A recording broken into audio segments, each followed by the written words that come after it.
बताइए, वो जरूरी ये है, आपका नजरिया क्या है?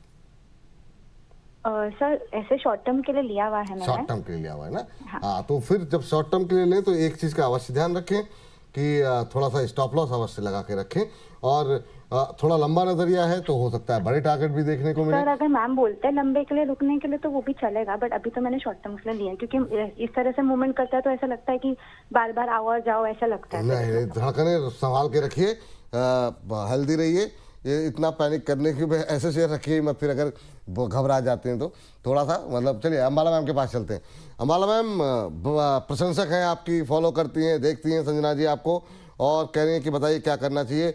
बंदर की तरह कूदता रहता है, मतलब जो है इतना ज़्यादा वॉलेटाइल काउंटर है, क्या करें? 50 पैसे की मोमेंट पे ही हार्ट बीट बढ़ जाती है। आप क्या सलाह देंगे इनको? First of all thank you.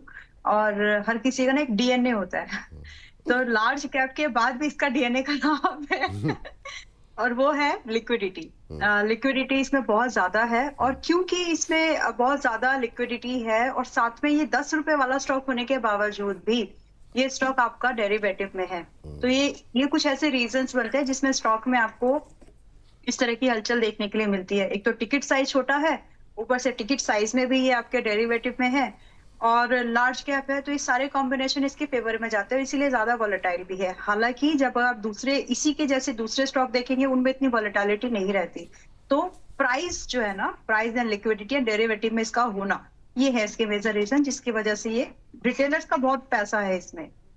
Anyways, जो आउटलुक है, आपका सवाल बहुत बढ़िया था वैसे आपका जो पॉसिबल जो टारगेट है यहाँ से 11.5 से 13 रुपए तो मिनिमम है, होल्ड करके जा सकते हैं आप। टारगेट, इन टारगेट्स के लिए जो स्टॉप लॉस है, मुझे याद है मैंने पिछले हफ्ते दूसरे प्लेटफॉर्म पर, आपके भी प्लेटफॉर्म पर वैसे 10 रुपए पर और 9 रुपए 90 पैसे पर बाय करा दिया था, क्योंकि मुझे लग रहा था कि ये 6-7 रुपए जाएगा, नहीं आएगा, और वहां से अपने व्यू को चेंज करते हुए, क्योंकि जिद नहीं कर सकते हम, तो चेंज करते हुए व्यू को जैसे ही कंफर्मेशन मिली कि ऊपर जा रहा है तो 10 रुपए पर रिकमेंडेशन दे दिया है। अब यहाँ से 11.5, 13 और 15 रुपए के टारगेट है। आपका स्टॉप लॉस जो यहाँ पर देखिए, कोई कितना भी नटखट क्यों ना हो, प्राइस की बात कर रही हो, आपको पता है कि आपका प्राइस में आपका स्टॉप लॉस कहाँ लगाना है। इस इलिक्विड नहीं है ये काउंटर, अगर आप स्टॉप लॉस लगाएंगे तो ट्रिगर्ड होगा, बिकॉज इसमें है लिक्विडिटी।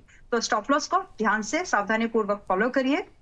आपका स्टॉप लॉस यहाँ पर पहली एंट्री जितने भी लोगों ने पहले भी की है, सभी लोग अपने स्टॉप लॉस को रिवाइज भी कर सकते हैं। 9.50 पर ये स्टॉप लॉस है, जिसके लिए 11.5, 13, 15 रुपए के टारगेट के लिए आप वेट कर सकते हो। समय ध्यान रखिएगा, 3 महीने से ज्यादा मत देना।